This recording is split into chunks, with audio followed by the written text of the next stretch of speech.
Hello friends, welcome to Nishira vlogs. ಎಲ್ಲರೂ ಹೇಗಿದ್ದೀರಾ? ಇವತ್ತು ಭೀಮ್ನ ಅಮಾವಾಸ್ಯೆ ಆಗಿರೋದ್ರಿಂದ ಬೆಳಗ್ಗೆನೇ ಪೂಜೆ ಮಾಡಿ ಸ್ವೀಟ್ಸ್ ಎಲ್ಲ ಮಾಡ್ತಾ ಇದ್ದೀನಿ. ಸೊ ಮಧ್ಯಾಹ್ನ ಊಟಕ್ಕೆ ಅಂತ ನಾನು ಉದ್ದಿನವಡೆ ಪ್ರಿಪೇರ್ ಮಾಡ್ತಾ ಇದ್ದೀನಿ. ಯಾವಾಗಲೂ ಅಷ್ಟೇ ಎವ್ರಿ ಇಯರ್ ನಾನು ಭೀಮ್ನ ಅಮಾವಾಸ್ಯೆಗೆ ಉದ್ದಿನವಡೆ ಮತ್ತು ಹಾಲು ಖೀರಿ ಮಾಡೋದು. ಹಾಗಾಗಿ ನಾನು ರೆಡಿ ಮಾಡ್ತಾ ಇದ್ದೀನಿ. ನಾನು ಯಾವಾಗಲೂ ವಡೆ ಮಾಡಬೇಕಾದ್ರೆ, ಬೋಂಡ ಮಾಡಬೇಕಾದ್ರೆ ಕಬ್ಬಿಣದ ಬಾಂಡಿನೇ ಯೂಸ್ ಮಾಡ್ತೀನಿ. ಸೊ ಅದಂತೂ ಒಳ್ಳೆಯದು ಅಂತ. ಸೊ ರೆಡಿ ಆಯಿತು ಉದ್ದಿನವಡೆ ಮತ್ತು ಹಾಲು ಖೀರು ಎಲ್ಲ.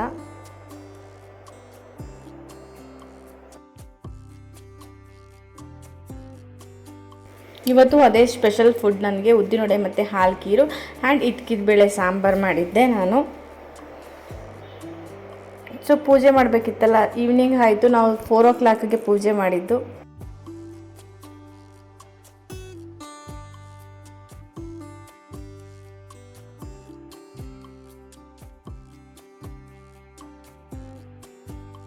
ನಾನು ಪೂಜೆ ಮಾಡ್ತಿದ್ರೆ ನನ್ನ ಮಗ ಒಂಥರ ಫುಲ್ ಏನಿದು, ಯಾಕೆ ಹಿಂಗೆ ಮಾಡ್ತಿದ್ದಾರೆ ನಮ್ಮ ಅಪ್ಪಂಗೆ ಅಂತ ನೋಡ್ಕೊಂಡು ಫುಲ್ ತರಲೆ ಮಾಡ್ತಿದ್ದ ಅವನಂತೂ.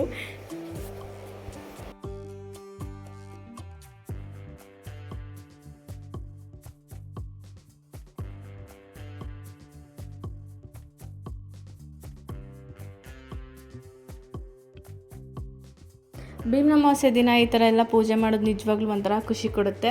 ಯಾರೆಲ್ಲ ಪೂಜೆ ಮಾಡ್ತೀರಾ, ಅವ್ರ ಎಕ್ಸ್ಪೀರಿಯೆನ್ಸ್ ಹೇಗಿತ್ತು, ಅವ್ರ ಫೀಲಿಂಗ್ ಎಲ್ಲ ಹೇಗಿತ್ತು ಅಂತ ನನಗೆ ಕಮೆಂಟ್ ಮಾಡೋದನ್ನು ಮರಿಬೇಡಿ. ನನಗಂತೂ ಫೀಲಿಂಗ್ ರಿಯಲಿ ಗುಡ್ ಅಂತ ಅನ್ನಿಸ್ತಾ ಇತ್ತು. ಒಂಥರ ಖುಷಿ ಆಗ್ತಾಯಿತ್ತು ನನಗೆ ಅವತ್ತಿನ ದಿನ.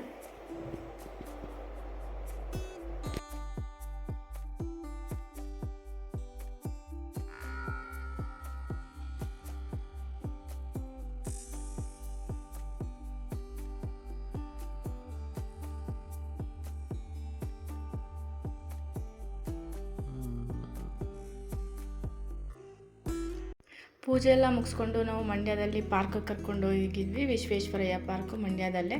ಅಲ್ಲೇ ನೋಡಿದ್ರೆ ರೈತರುಗಳು ಎಲ್ಲ ಅವರು ಏನೇನು ಬೆಳೆದಿರ್ತಾರೆ ಅದನ್ನೆಲ್ಲ ತೊಗೊಬಂದು ಮಾರ್ತಾಯಿದ್ರು. ಏನು ಬೇಕು ಎಲ್ಲನೂ ಇಲ್ಲೇ ಸಿಗುತ್ತೆ. ವೆಜಿಟೇಬಲ್ಸ್ ಆಗಿರ್ಬೋದು, ಗ್ರೋಸರೀಸ್ ಆಗಿರ್ಬೋದು, ಸ್ನ್ಯಾಕ್ಸ್ ಆಗಿರ್ಬೋದು, ಎಲ್ಲ ಸಿಗುತ್ತೆ. ನೋಡಿ, ಫ್ರೆಶ್ ಆಗಿರುವಂಥ ಸೊಪ್ಪು ಕೂಡ ಇತ್ತು. ಹಾಗೆ ಇಲ್ಲಿ ಸ್ನ್ಯಾಕ್ಸ್ ಕೂಡ ಇತ್ತು. ಅದನ್ನು ಮನೆಯಲ್ಲೇ ಮಾಡ್ಕೊಂಡು ತೊಗೊಬಂದಿರ್ತಾರೆ. ಕಡಲೆ ಬುಗ್ರಿ ಮತ್ತು ಚಕ್ಲಿ, ನಿಪ್ಪಟ್ಟು, ಆ ಥರ ಎಷ್ಟು ವೆರೈಟೀಸ್ ಆಫ್ ಸ್ನ್ಯಾಕ್ಸ್ನೆಲ್ಲ ಇಲ್ಲಿ ತೊಗೊಬಂದು ಸೇಲ್ ಮಾಡ್ತಾಯಿದ್ರು. ಹಾಗೆ ಸೀತಾಫಲ ಮತ್ತು ಇಲ್ಲಿ ನೋಡಿ ಕರ್ಬೇವಿನ ಸೊಪ್ಪು ಕೂಡ ತೊಗೊಬಂದಿದ್ದಾರೆ. ಇಲ್ಲಿ ಬಾಳೆಕಾಯಿಂದು ಹೂ ಬರುತ್ತಲ್ಲ, ಅದು ಕೂಡ ಮಾರ್ತಾಯಿದ್ರು. ಅದನ್ನು ನಾನು ಯಾವತ್ತೂ ಮಂಡ್ಯ ಸೈಡಲ್ಲಿ ನಾನು ನೋಡಿರಲಿಲ್ಲ, ಫಸ್ಟ್ ಟೈಮ್ ನಾನು ನೋಡಿದ್ದು. ಆ್ಯಂಡ್ ಬೇಲದ ಕಾಯಿ ಕೂಡ ಇತ್ತು, ಬಿಲ್ಪತ್ರೆ ಕೂಡ ಇತ್ತು. ಬಿಲ್ಪತ್ರೆ ಎಲ್ಲ ಯಾಕೆ ತೊಗೊಬಂದು ಸೇಲ್ ಮಾಡ್ತಿದ್ರು ನನಗಂತೂ ಗೊತ್ತಿಲ್ಲ. ಪಪ್ಪಾಯ ಆಗಿರ್ಬೋದು ಎಲ್ಲ ತೊಗೊಬಂದು ಮಾರ್ತಾಯಿದ್ರು. ಇದು ಲಕ್ಷ್ಮಣ ಫಲ ಅಂತ, ಇದು ಕೆಜಿಗೆ 80 ರೂಪಾಯಿ. ಆದರೆ ಇದು ಕಾಯಿ ಆಗಿರೋದ್ರಿಂದ ನಾನು ತೊಗೊಂಡಿಲ್ಲ, ಯಾಕೆಂದರೆ ಹಣ್ಣಾಗುತ್ತೋ ಇಲ್ವೋ ಅನ್ನೋ ಡೌಟಿಂದ ನಾನು ತೊಗೊಂಡಿಲ್ಲ. ಇದೆಲ್ಲ ಆ್ಯಕ್ಚುಲಿ ನಿಜವಾಗ್ಲೂ ತುಂಬ ಒಳ್ಳೆಯದೇ ಹೆಲ್ತಿಗೆ ಅಂತಲೇ ಹೇಳ್ಬೋದು ನಾವು. ತೆಂಗಿನಕಾಯಿ ಕೂಡ ಇದೆ ನೋಡಿ. ಇಲ್ಲಿ ಕೋಲ್ಡ್ ಪ್ರೆಸ್ ಆಯಿಲ್ ಕೂಡ ಸಿಗ್ತಾಯಿತ್ತು. ಅಂದರೆ ಗಾಣದಿಂದ ತಯಾರು ಮಾಡಿರುವಂಥ ಎಣ್ಣೆ ಕೂಡ ತೊಗೊಬಂದು ಸೇಲ್ ಮಾಡ್ತಾಯಿದ್ರು. ಸಾಸಿವೆ ಎಣ್ಣೆ ಆಗಿರ್ಬೋದು ಅಥವಾ ಹರಳೆಣ್ಣೆ ಆಗಿರ್ಬೋದು, ಕಡಲೆಕಾಯಿ ಎಣ್ಣೆ ಆಗಿರ್ಬೋದು, ಎಲ್ಲನೂ ತೊಗೊಬಂದು ಮಾರ್ತಾಯಿದ್ರು ಇಲ್ಲಿ. ಇಷ್ಟೊಂದು ಜನ ತುಂಬ ತೊಗೊಂಡು ಹೋಗಿದ್ರು ಆಗಲೇ, ಯಾಕೆಂದರೆ ಇದು ಯಾವಾಗಲೂ ಸಂಡೇಸ್ ಮಾತ್ರ ಇಲ್ಲಿ ತೊಗೊಬಂದು ಸೇಲ್ ಮಾಡ್ತಾರೆ. ಈ ಥರ ಪಾರ್ಕಿಗೆ ಬರೋರೆಲ್ಲ ತೊಗೋಬೋದು ಅಂತ. ಹಾಗೆ ಇಲ್ಲಿ ಸಿರಿಧಾನ್ಯಗಳು ಇತ್ತು. ಸಿರಿಧಾನ್ಯಗಳಂತೂ ನಿಜವಾಗ್ಲೂ ತುಂಬಾ ಕ್ಲೀನಾಗಿತ್ತು. ಅದಂತೂ ನಿಜವಾಗ್ಲೂ ನೋಡೋದಕ್ಕೆ ಅಷ್ಟು ಖುಷಿ ಕೊಡ್ತಾಯಿತ್ತು. ಫುಲ್ಲು ಕ್ಲೀನಾಗಿತ್ತು. ಯಾವ್ದು ಸಿರಿಧಾನ್ಯ ನಮಗೆ ಸಿಗಲ್ಲ ಅಂತ ಹೇಳೋಂಗಿಲ್ಲ, ಎಲ್ಲ ಥರ ಸಿರಿಧಾನ್ಯಗಳು ಕೂಡ ಇಲ್ಲಿ ಸಿಗ್ತಿತ್ತು. ಸಂಡೇಸ್ ಯಾರಾದರೂ ಈ ಥರ ಪಾರ್ಕಿಗೆ ವಾಕಿಗೆ ಬಂದರೆ, ನಿಜವಾಗ್ಲೂ ಮಂಡ್ಯದಲ್ಲಿ ಯಾರಾದ್ರು ಇದ್ದು ಈ ಥರ ಬಂದರೆ ದಯವಿಟ್ಟು ತೊಗೊಂಡೋಗಿ ಅಂತ ಹೇಳ್ತೀನಿ. ಯಾಕೆಂದರೆ ಇದು ರೈತರಿಂದ ನೇರವಾಗಿ ತೊಗೊಬಂದು ಸೇಲ್ ಮಾಡೋದ್ರಿಂದ ಅವ್ರು ಯಾವುದೇ ಥರ ಪ್ರಾಫಿಟ್ ಎಲ್ಲ ಇಟ್ಕೊಂಡಿರಲ್ಲ. ಸ್ವಲ್ಪ ರೇಟ್ ಕೂಡ ಫಿಕ್ಸ್ಡ್ ಆಗಿರಲ್ಲ. ಸ್ವಲ್ಪ ಬಾರ್ಗೇನ್ ಕೂಡ ಮಾಡಿ ನಾವು ತೊಗೋಬೋದಾಗಿತ್ತು. ಇವಾಗ ನಾವು ಸಾಂಬಾರು ಪುಡಿ ಮಾಡಬೇಕು ಅಂತ ಅಂದರೆ ಅದನ್ನೆಲ್ಲ ತೊಗೊಂಬರೋಕ್ಕೆ ಗ್ರೋಸರಿ ಶಾಪ್ಗೆಲ್ಲ ಹೋಗ್ತೀವಿ, ಅದೆಲ್ಲ ಇಲ್ಲೇ ಸಿಗ್ತಿತ್ತು. ಆರಾಮಾಗಿ ನಾವು ಇಲ್ಲೇ ತೊಗೋಬೋದಿತ್ತು. ನೋಡಿ, ಇವರೆಲ್ಲ ಮನೆಯಿಂದನೇ ತೊಗೊಬಂದು ಸೇಲ್ ಮಾಡ್ತಿದ್ರು ಸ್ನ್ಯಾಕ್ಸು. ಅದೆಲ್ಲ ಮುಗಿಸ್ಕೊಂಡು ನಾವೆಲ್ಲ ನೋಡಿಕೊಂಡು ಪಾರ್ಕಿಗೆ ಎಂಟ್ರಿ ಆದೆ. ಅಷ್ಟರಲ್ಲೇ ನನ್ನ ಹಸ್ಬೆಂಡ್ ಮಗಳು ಎಲ್ಲ ಪಾರ್ಕ್ಗಳಿಗೆ ಹೋಗಿದ್ರು ಆಲ್ರೆಡಿ ಆಟ ಆಡೋದಕ್ಕೆ. ಇದಂತೂ ನಿಜವಾಗ್ಲೂ ತುಂಬ ದೊಡ್ಡ ಪಾರ್ಕ್ ಅಂತಲೇ ಹೇಳ್ಬೋದು. ಮಂಡ್ಯದಲ್ಲೇ ಇದು ತುಂಬ ದೊಡ್ಡ ಪಾರ್ಕ್ ಅಂತಲೇ ಹೇಳ್ಬೋದು. ಸೊ ನೋಡಿ, ಇಲ್ಲಿ ಮಕ್ಕಳಿಗೆಲ್ಲ ಸ್ನ್ಯಾಕ್ಸ್ ಕೂಡ ಸಿಗುತ್ತೆ. ಒಳಗೆಲ್ಲ ತುಂಬ ನೀಟಾಗಿದೆ, ಯಾರೂ ಗಲೀಜು ಮಾಡಲ್ಲ. ಸೊ ನೋಡ್ತಿದ್ದೀರಾ ಅಲ್ವಾ ಎಷ್ಟೊಂದು ದೊಡ್ಡ ಪಾರ್ಕ್ ಅಂತ, ಎಷ್ಟು ಗ್ರೀನರಿ ಆಗಿದೆ ಆ್ಯಂಡ್ ಕ್ಲೀನಾಗಿ ಕೂಡ ಇದೆ ಪಾರ್ಕ್.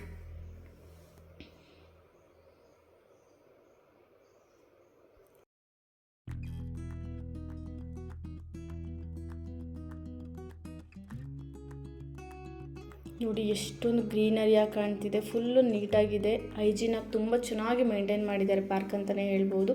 ಸೊ ಇಲ್ಲಿ ವಾಟರ್ ಫೌಂಟೈನ್ ಇದೆ. ಇದು ಈವ್ನಿಂಗ್ ಆಗಿದ ತಕ್ಷಣ ಈವ್ನಿಂಗ್ 7 o'clock ಒಂದು 20 minutes ಕಲರ್ಫುಲ್ಲಾಗಿ ಸಾಂಗ್ಸ್ ಎಲ್ಲ ಹಾಕಿ ವಾಟರ್ ಫೌಂಟೈನ್ಸ್ ಎಲ್ಲ ಆನ್ ಮಾಡ್ತಾರೆ. ಅದಂತೂ ನಿಜವಾಗ್ಲೂ ನೋಡೋಕೆ ತುಂಬಾ ಚೆನ್ನಾಗಿರುತ್ತೆ.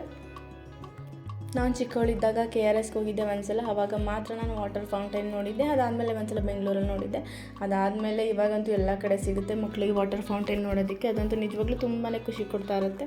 ಸೊ ನಾನು ಬರೋಷ್ಟರಲ್ಲಿ ನನ್ನ ಮಗ, ನನ್ನ ಹಸ್ಬೆಂಡ್, ನನ್ನ ಮಗಳು ಎಲ್ಲ ಬಾಲ್ ತೊಗೊಂಡು ಆಟ ಆಡೋಕ್ಕೆ ಸ್ಟಾರ್ಟ್ ಮಾಡ್ಕೊಂಡಿದ್ರು.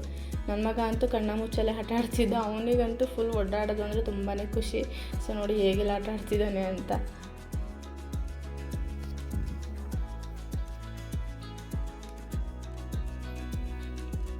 ಇನ್ನು ಮಕ್ಕಳಿಗೆ ಅಂತ ಬಂದರೆ ತುಂಬಾ ಒಳ್ಳೊಳ್ಳೆ ಗೇಮ್ಸ್ ಇದೆ ಮಕ್ಕಳು ಆಟ ಆಡುವಂಥದ್ದು. ಸೊ ಈಗ 5 years 10 years ಒಳಗಿರೋ ಮಕ್ಕಳಿಗೆ ಗೇಮ್ ಆಟ ಆಡೋದಕ್ಕೆ ಸಪ್ರೇಟ್ ಗೇಮ್ಸ್ ಎಲ್ಲ ಇದೆ. ಮತ್ತು ಚಿಕ್ಕ ಮಕ್ಕಳಿಗೆ ಇವಾಗ 1.5 ವರ್ಷ 2 ವರ್ಷ ಮಕ್ಕಳಿಗೆ ಆಟ ಆಡೋದಕ್ಕೆ ಅಂತ ಹೇಳಿದ್ರೆ ಇವಾಗ ಸಪ್ರೇಟಾಗಿ ಈ ಥರ ಎಲ್ಲ ಇದೆ ಆಟ ಆಡೋದಕ್ಕೆ. ಅಲ್ಲಿ ಮೊದಲು ಮಾತಾಡ್ತಿರೋದು ನೋಡಿ ನಮ್ಮ ಮಗ ಕೂಡ ಇದೆ.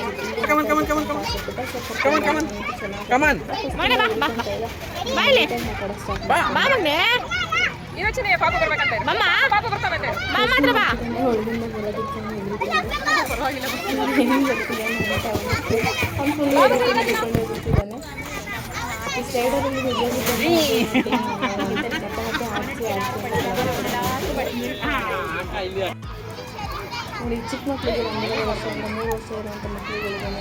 ಈ ಥರ ಸಪ್ರೇಟಾಗಿ ಗೇಮ್ಸ್ ಎಲ್ಲ ಇದೆ. ಅದನ್ನೆಲ್ಲ ತುಂಬ ಚೆನ್ನಾಗಿ ಎಂಜಾಯ್ ಮಾಡ್ತಾರೆ ಮಕ್ಕಳು. ನಿಜವಾಗ್ಲೂ ಪಾರ್ಕಿಗೆ ಕರ್ಕೊಂಡು ಬರೋದ್ರಿಂದ ಮಕ್ಕಳಿಗೆ ತುಂಬಾ ಬೆನಿಫಿಟ್ಸ್ ಇದೆ ಅಂತಲೇ ಹೇಳ್ಬೋದು. ಯಾಕೆ ಅಂತಂದರೆ ಈಗ ಮಕ್ಕಳಿಗೆ ಸ್ಕೂಲು ಟ್ಯೂಷನ್ಸು ಅಂತ ತುಂಬಾ ಪ್ರೆಷರ್ ಕೊಡ್ತೀವಿ. ನಾವು ಚಿಕ್ಕವರಾಗಿದ್ದಾಗ ಸ್ಕೂಲ್ ಎಜುಕೇಷನ್ ಇಲ್ಲೇ ಇಲ್ಲ, ತುಂಬ ಕಡಿಮೆ ಇರ್ತಾಯಿತ್ತು. ಈಗಿನ ಮಕ್ಕಳಿಗೆ ತುಂಬ ಹೆವಿ ಎಜುಕೇಷನ್ ಇರೋದ್ರಿಂದ ಈ ಥರ ಅವಾಗವಾಗ ಆಸೆ ಕಟ್ಕೊಂಡ್ಬಂದರೆ ಅವ್ರ ಮೈಂಡ್ ಕೂಡ ಫ್ರೆಶ್ ಆಗುತ್ತೆ.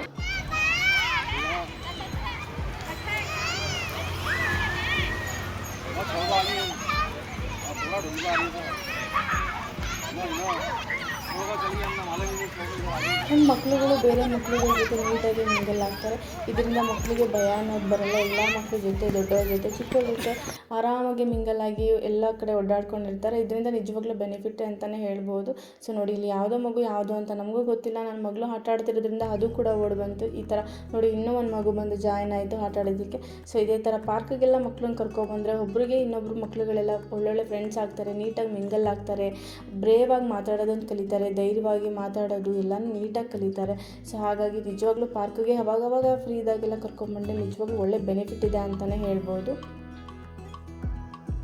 ಇವಾಗ ನಾವೇ ಅಷ್ಟೇ ಅಲ್ವಾ, ನಮಗೆ ಈಗ ದೊಡ್ಡವರಾದರೆ ನಾವು ಅಲ್ಲಿ ಪಾರ್ಕಲ್ಲಿ ಯಾರೋ ಇದ್ದರೂ ಅವ್ರನ್ನ ಮಾತಾಡ್ಸೋಕೆ ನಾವು ಹಿಂದೆ ಮುಂದೆ ನೋಡ್ತಾ ಇರ್ತೀವಿ, ಅವ್ರನ್ನ ಹೇಗೆ ಮಾತಾಡಿಸೋದು ಅಂತ. ಬಟ್ ಮಕ್ಕಳುಗಳೆಲ್ಲ ಆಗಲ್ಲ, ಎಲ್ಲ ಜೊತೆ ನೀಟಾಗಿ ಮಿಂಗಲ್ ಆಗ್ತಾರೆ ಈ ಥರ ಕರ್ಕೊಬಂದರೆ. ನೋಡಿ ನನ್ನ ಮಗಳು ನನ್ನ ಮಗ ಆಟ ಆಡ್ತಿದ್ರು, ಇವಾಗ ಇನ್ನೂ ಇಬ್ಬರು ಎಕ್ಸ್ಟ್ರಾ ಮಕ್ಕಳು ಬಂದು ಜಾಯ್ನ್ ಆದರು ಅವ್ರ ಜೊತೆ.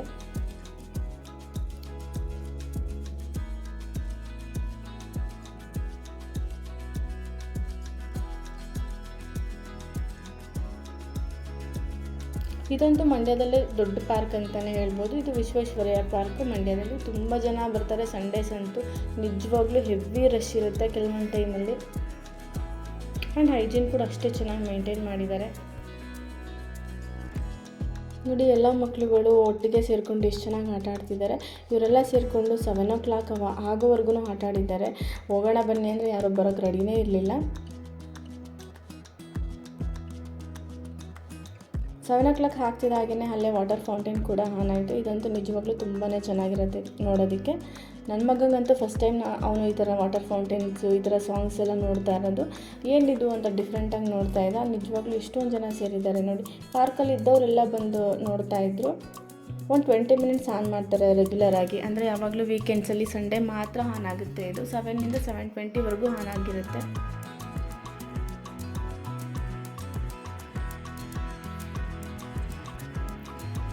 ಅದು ಮುಗಿತಿದ್ದಾಗೆ ನಾವು ಅಲ್ಲೇ DC ಪಾರ್ಕ್ ಹತ್ರ ಇದು ಶಂಕರ್ ಚಾಟ್ಸ್ ಅಂಡ್ ಸೆಂಟರ್ ಅಂತ ಇದೆ.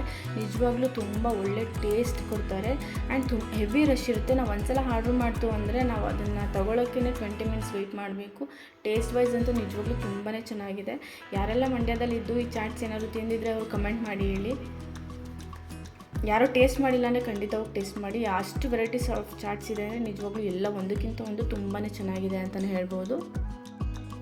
ಒಬ್ಬರೇ ಮಾಡೋದು ಇಷ್ಟು ಜನಕ್ಕೆ ಸರ್ವ್ ಮಾಡ್ತಾರೆ ಒಬ್ಬರೇ ಅಲ್ಲೇ ನಿಜವಾಗ್ಲೂ ಗ್ರೇಟ್ ಅಂತಲೇ ಹೇಳ್ಬೋದು. ನಾವು ಮನೇಲಿ ಒಂದೇ ವಿಡಿಯೋ ಮಾಡೋದಕ್ಕೆ ನಿಜವಾಗ್ಲೂ ಇಷ್ಟ ಆಗಿರ್ತೀವಿ, ಬಟ್ ಇಷ್ಟೊಂದು ಜನಕ್ಕೆ ಅವ್ರು ಒಬ್ಬರೇ ಅಷ್ಟೊಂದು ವೆರೈಟೀಸ್ ಆಫ್ ಚಾಟ್ಸ್ ಎಲ್ಲ ಮಾಡಿಕೊಡ್ತಾರೆ, ನಿಜವಾಗ್ಲೂ ಗ್ರೇಟ್ ಅಂತಲೇ ಹೇಳ್ಬೋದು. ಇವತ್ತಿನ ವ್ಲಾಗ್ನ ನಾನು ಇಲ್ಲಿಗೆ ಎಂಡ್ ಮಾಡ್ತಿದ್ದೀನಿ. ಯಾರಿಗೆಲ್ಲ ಈ ವ್ಲಾಗ್ ಇಷ್ಟ ಆಯಿತು ಪ್ಲೀಸ್ ಲೈಕ್ ಶೇರ್ ಕಮೆಂಟ್ ಮಾಡೋದನ್ನು ಮರಿಬೇಡಿ. ಆ್ಯಂಡ್ ಯಾರಾದರೂ ಈ ವ್ಲಾಗ್ನ ನೋಡ್ತಿದ್ರೆ ಪಾರ್ಕಿಗೆ ಏನಾದರೂ ಬಂದಿದ್ದರೆ ಆ್ಯಂಡ್ ಈ ಚಾಟ್ಸ್ ಏನಾದರೂ ಟೇಸ್ಟ್ ಮಾಡಿದರೆ ಅವರು ಕೂಡ ನನಗೆ ಕಮೆಂಟ್ ಮಾಡಿ ಹೇಳಿ. ನಾನು ನೆಕ್ಸ್ಟ್ ವ್ಲಾಗಲ್ಲಿ ಸಿಗ್ತೀನಿ. ಅಲ್ಲಿವರೆಗೂ ಶುಭ ದಿನ.